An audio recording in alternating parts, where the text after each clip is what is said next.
भगवान श्री राम के अयोध्या लौटने की खुशी में रोशनी के खुशियों के पर्व को बड़े ही धूमधाम से अनोखे अंदाज में भारतवर्ष में मनाया जाता है। नमस्कार, मैं अमित कश्यप और आप देख रहे हैं हंगामा टाइम्स न्यूज, जहां पर इस वक्त हम आपको बता दें देश प्रदेश क्षेत्रवासियों को दी है प्रदेश की खास शख्सियतों ने बधाई संदेश। दीपावली का पर्व, भैया दूज और गोवर्धन पूजा की दी है हार्दिक शुभकामनाएं। आइए डालते हैं उनके बधाई संदेश पर एक नजर, उनका क्या कहना है इस दीपावली के पर्व पर। आइए आपको दिखाते हैं, सीधे रुख करते हैं एकता गुप्ता चीफ सब एडिटर की एक रिपोर्ट। नमस्कार, मैं एकता और आप देख रहे हैं हंगामा टाइम्स न्यूज़। समय हम राजाजीपुरम MIS में मौजूद है, जहां पर आचार्य मधुसूदन जी का आना हुआ है। एक प्रेस कॉन्फ्रेंस का आयोजन है। आइए चलते हैं, बात करते हैं मधुसूदन जी से कि आध्यात्म को लेके किस तरह से वो आगे बढ़ रहे हैं और किस तरह से आज उनका MIS में आना हुआ है।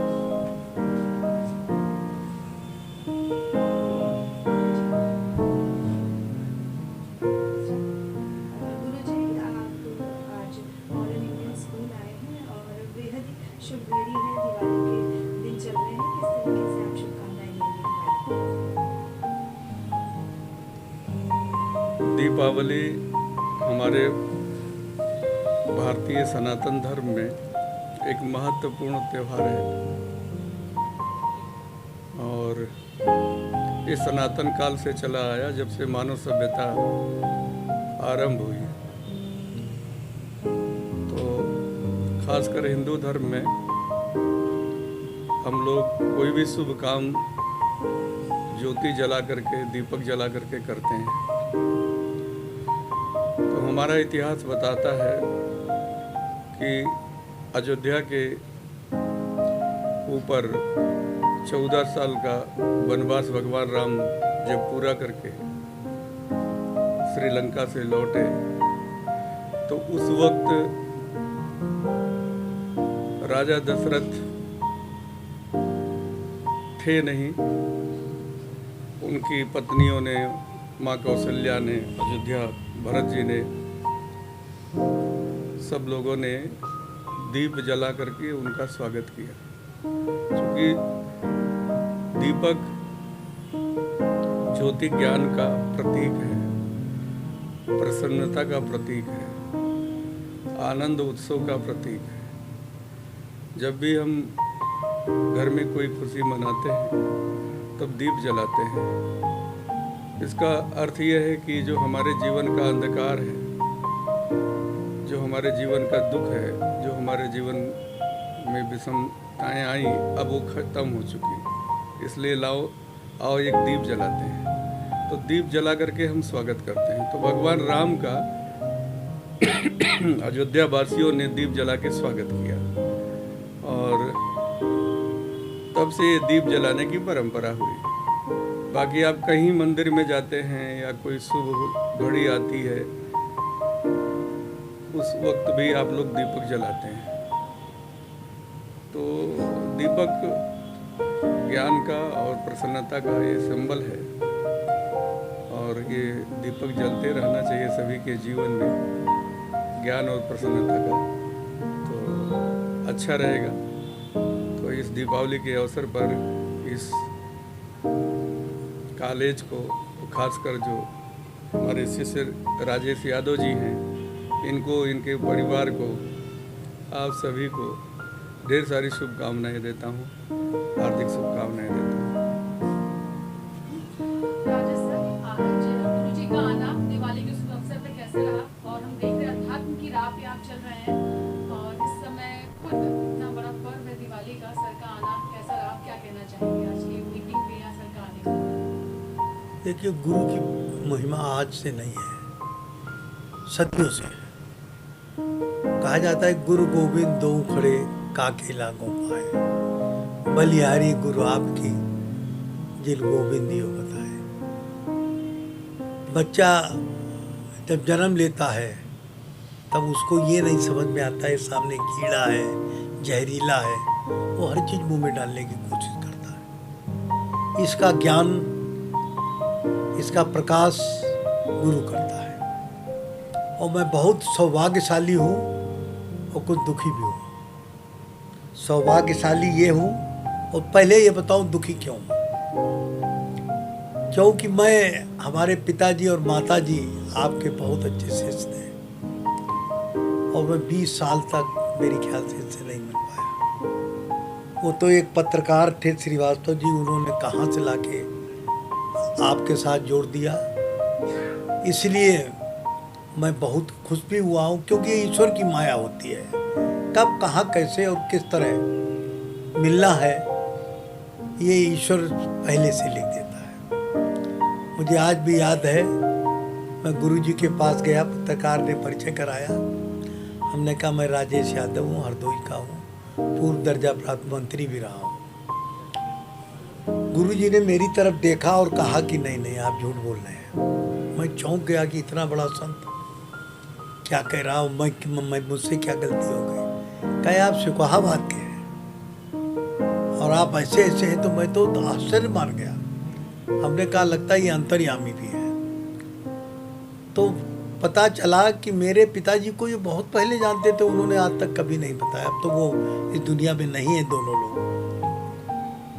तो एक ईश्वर ये सामने है, तो मैं इस ईश्वर को देखा नहीं है, लेकिन ये जीते जागते ईश्वर है हमारे लिए। और ये बातें मैंने आपके सामने कई बार बोल चुका हूँ, विशेषकर मैं आपके चैनल की बात कर रहा हूँ। तो ये मिलना लेकिन मुश्किल होता है।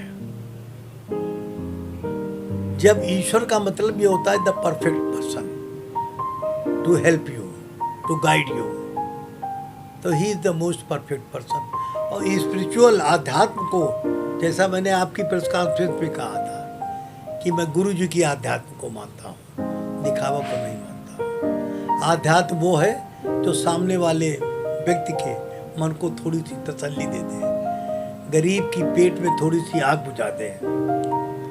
अमीर तो बहुत लोग हैं, धन्ना सेठ भी हैं, लेकिन वो अपने बच्चों में संस्कार नहीं डाल पाते हैं। हमारे स्कूल में बहुत अमीरों के भी बच्चे हैं, गरीबों के भी बच्चे हैं। क्यों स्कूल में ड्रेस पहनाई जाती है, जिससे हर बच्चा बराबर का लगे। और आपको जान के बड़ी खुशी होगी कि हमारे यहाँ लगभग 20% बच्चे फ्री ऑफ कॉस्ट पढ़ते हैं, क्योंकि उनकी माँ यहीं पर बैठ के कहती है कि मेरे पास पैसा ही नहीं है, मेरी इच्छा है MIS में पढ़ाने की। तो मैं ईश्वर को देखता हूँ, अपने माता पिता को याद रखता हूँ। माता पिता भी हमारे जमीन से जुड़कर आसमान पे आए। जिनकी शादी इंटर पास हुई हो, उन्होंने डबल MA किया, एमएड किया और डबल MA किया, LLB एडवोकेट बने। और हमारी जीवन संगनी ममता यादव आपके पास सामने बैठी है। इन्होंने तो डिग्रियां लेते लेते मैं सुनते सुनते थक गया।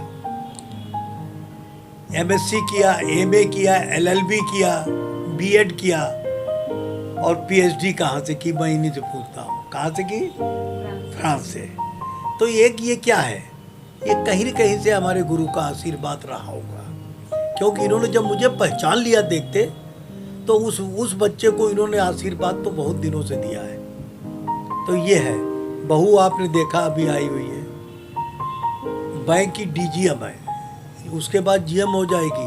अभी भी 4-4, 5-5 प्रदेशों में जाती है, बनारस की रहने वाली है, बहुत ही विद्वान है। बेटा, 2 बेटे हैं हमारे, एक इंजीनियर है और एक डॉक्टर है, मेडिकल कॉलेज है। अभी गुरुजी आशीर्वाद देने गए थे। राजस्थान का सबसे सुंदर शहर कौन सा? उदयपुर। उदयपुर झील का शहर है। और मैं धन्य हूँ, सामने भगवान को देख रहा हूँ कि गुरुजी ने जाकर आशीर्वाद दिया, जिसकी मुझे कल्पना भी नहीं थी। तो ये सब आप लोगों का प्यार। कुछ लोग तो पुराने, कुछ आप लोग मिले, तो मुझे लगा ही नहीं कि आप लोग नए हैं। कहा था आपने तो सरदार जी, आपको देख के ऐसा लगा, अभी भी मैंने कहा था कि कहाँ का कोई न कोई योग है। तो मैं अपने स्कूल के लिए एक स्लोगन दिया है। That slogan is fight for thank you, क्योंकि आपने सुना है। आई के लिए लड़ो। आई मतलब अहम ब्रह्मास्मि। इसका मतलब नहीं कि मैं भगवान हूं, मेरे अंदर भगवान है। I stand for me, I stand for IS, I stand for IPS, ICS, IES, Indian engineering services. तो जिसने आई का स्लोगन दिया वो स्कूल बहुत अच्छा होता है। बच्चे को अपनी पहचान हो। आपको मैंने पहले भी बोल दिया हूँ कि जन्म से अंधा व्यक्ति कैसे लिख सकता है कि गुटवर का भगवान कृष्ण की जब उन्होंने चित्रण किया तो घुटनुओं से चलते हुए भगवान कृष्ण माणिक से सजे हुए नंद के आंगन को देख रहे थे। जन्म से अंधा व्यक्ति की कल्पना। और सूरदास, फिर कबीरदास, रसखान, वो तो हमारे धर्म के भी नहीं थे और उन्होंने भगवान के प्रति कितना बड़ा। और एक चीज आपको और बता दूं, भगवान कृष्ण केवल हिंदुस्तान के भगवान नहीं है। अमेरिका, लंदन, मैं लंदन गया था अभी, हरे राम हरे कृष्णा हरे कृष्णा हरे राम। अगर लंदन और अमेरिका ने एक नियम बनाया कि आप लॉर्ड कृष्णा को मान सकते हैं लेकिन हिंदू धर्म नहीं स्वीकार करेंगे, वरना पूरा अमेरिका हिंदू हो गया होता, पूरा लंदन हिंदू होता। तो ये क्या बात है? रसिया में भी है, फ्रांस में भी है। तो आप अरे दुबई में बन गया है बहुत सुंदर। तो ये कहने का मतलब है कि भगवान कृष्ण का जो अंश है वो इनमें दिखाई पड़ता है। भगवान कृष्ण को हमने देखा नहीं, लेकिन उन्होंने जो भी किया वो ईश्वर की तरीके नहीं किया है।